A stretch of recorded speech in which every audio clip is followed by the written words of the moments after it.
What is going on, everybody? Stud City here, and today I'm going to be teaching you how to make a Lego bridge design for your Lego train, because we have quite a span here and we have a bridge that is holding up quite nicely. So without further ado, let's jump straight on into it.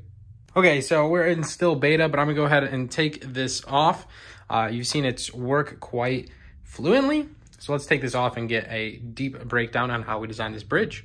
So we do have our Lego bridge that we've been working on off camera, and I thought I'd show it a little bit on camera because of the unique design that's built into it. And I think it's a pretty good system, but I'll leave that to you to answer in the comments. But I wanted to go ahead and show you just how I did it, the whole layout and structure. There's a lot of pieces to it, but I believe this is the most cost-effective way to build a Lego bridge. Now, it may not look great now.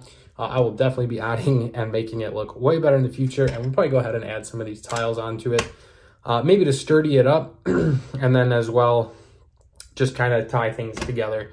So we'll see how that goes on today's video and see if it holds up a little bit better than how it was in the beginning of the video. Okay, so here's our Lego bridge that we've created. It is so long. It's going to be 2 train tracks, 3, 4, 5, 6, 7, 8, 9, 10, 11, and 12 straight long, which is a big bridge, right? But it has to go farther than our tables. I believe it's a door frame wide. So however big a door frame is, the exact measurement, I don't know off the top of my head. I'd have to measure it for you. But I want to say it's at least 36 inches, right?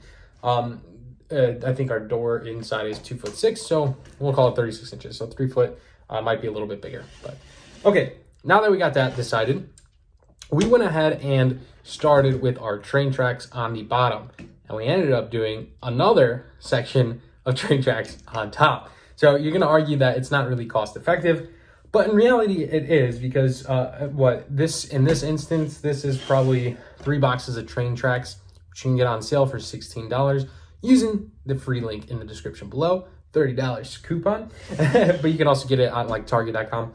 But yeah, that'll get you a nice little deal. But anyways, 3 boxes of train tracks and you have yourself however long this was as a bridge. You don't need to bridge your whole city or whatever, but I guess I'm saying this is so cost effective. And you can see I use pink 1x2s. The only 1x2s I've ever picked up from Pick-a-Brick were these pink ones, and I don't even think I got a full cup of them. And you can see this is enough of them. So a Pick-a-Brick cup is what, roughly $16, and the whole Pick-a-Brick cup was not these pink 1x2s, but I have enough to do it. So say around $7 worth of 1x2s if you really wanted to quote it out. And then the Technic pieces that you see in there, now those are 1x16s right here, and they do have pins in them that go all the way across. So I believe I ordered 20 bucks worth of Technic pieces, but I used about half of them. So $10 in these Technic pieces from lego.com. They actually ship within the small day period because Lego always has them in stock, or whatever that deal was. So if you're going to order them, it'll be really quick to get them. You don't have to wait for months on months. So those, and then the Technic pins, I hope you have enough Technic pins to get by. But that's essentially, you can see the design in there. That's all Technic inside. I originally did that before I did this double layer train track. So I don't know what this looks like without the Technic. I don't know, but I know with just the Technic and 1 layer train tracks on top, it really wasn't that efficient and it wasn't too durable. So we went ahead and added the 2nd layer train tracks. So you can see our Technic is in there, which is the same height of these 1x2s on the underlaid train tracks. Okay, just to give you an idea. So you have your train tracks, you have your Technic built out all the way across, locked in with pins, just to give it, durability and strength, and your layer of train tracks on top. And that's really all there is to it. But we are going to add some technique right now to tie it in just a little bit better. And we'll see if this holds up a little bit more as we re-put this on and do a little tour. So I'm gonna go ahead and place these down in the like seams, like where you connect the train tracks, just like so. You can see this is a seam for a train track where they go together. And you can do it like that. Now, I don't know if we're gonna do it for the bottom section as well. I guess we're just gonna play a little trial and error. So let's go ahead and finish this up. I definitely have enough of these pieces. Again, from a Pick-a-Brick cup in the previous years. I definitely had a couple of these guys with some other pieces around it. Do I wish I had more of these? Absolutely. These are 4x6s in dark bluish gray, and I don't think you can ever have enough of those. And then for the purpose of this, I have just 3 more laying out right here. We'll just pinpoint almost the middle section, and we'll put 3 more. Well, we'll go this side. 3 more just in the middle section. So that's what our bridge looks like currently, just like that. It is pretty nice. So let's go ahead and put this back up and get a train passing so you guys can see what I'm talking about. All right, we are back. We're gonna line this thing up. Now, my question is, I don't know if there's a way to make this, I originally designed was, I wanna make it rotate all the way up and then drop back down. And I don't know if there's a way to do that without cutting a straight piece of track, which I'm okay with doing. But I'm not gonna do that today's video, but I do think it'd be awesome. Like a draw bridge, but only one section that goes all the way up. I think it'd be really cool. But I'd like to make a design on this section over here to easily remove the train tracks. That way, when you open the door, you can get in, right? And like not have to completely place the whole train tracks down to go around. So I'd like to make it a lot more audible, atomic, sorry, not audible. But let's go ahead and put this back down. I believe I need one more straight track, which is right here. And let's see where this gets us. Now, the other thing we do have to do is we do have to press this into our base plates. You can see how far it's lifting up on this side, which is okay, right? But eventually we're gonna get away from that. And it's gonna take a little bit of planning and some patience, but we will get there. I do promise we will get there. But it is exciting to build a bridge and get established and whatnot. It's fun. It's definitely a fun build. And I'd like to, oh man, I put a piece of flex track on this side. I'm gonna have to remove that because I forgot it doesn't go directly on base plates. So let me do that really quick.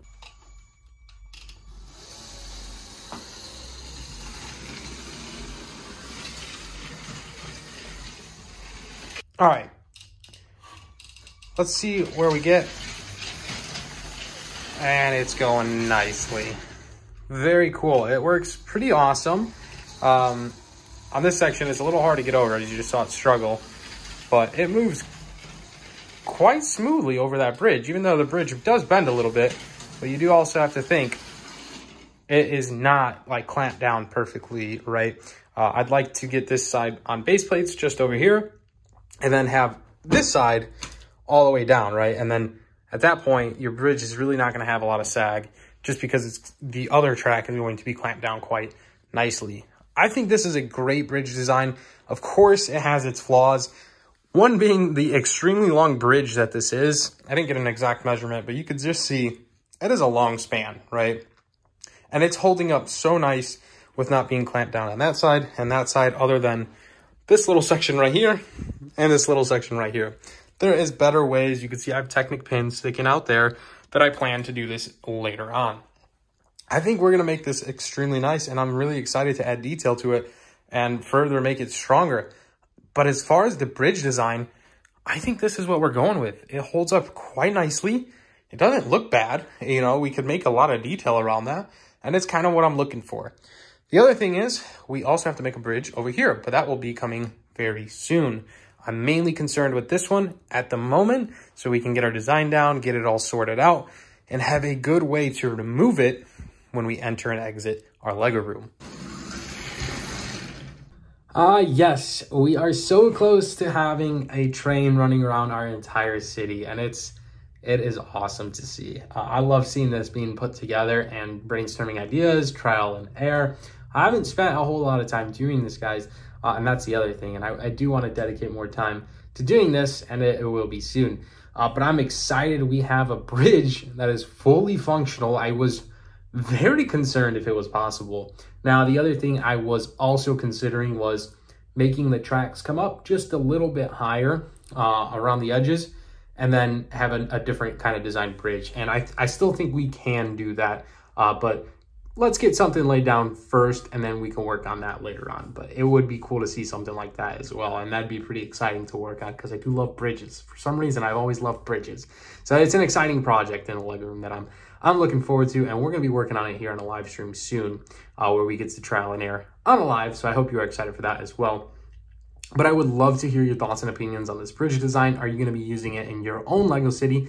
Please let me know. I think it is extraordinary. And the other thing is, if you can see over here, we do have our elevated train track. It's kind of hard to see, I guess, from that angle.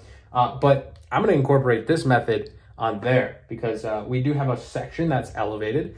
And why not, you know, make use of the extra curved tracks and just use the curved tracks to create that double bridge design. And you can honestly make it a design for your, you know, your elevated train. I know half the train is on a table elevated, and then the other half is an elevated suspended like train track. So I'm just brainstorming here. I think that's what we're gonna do here very soon. The other thing is I do need another box of train tracks.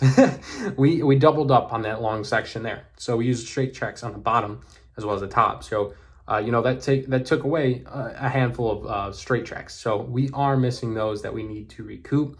So I'm thinking just go ahead and get 2, maybe 3 more packs, just enough to have enough in the future as well. I am a Lego train fan, so there's never enough train tracks that you can behold. I'm excited, guys. The other thing, this is also, I really want to touch this point. I have an Emerald Knight.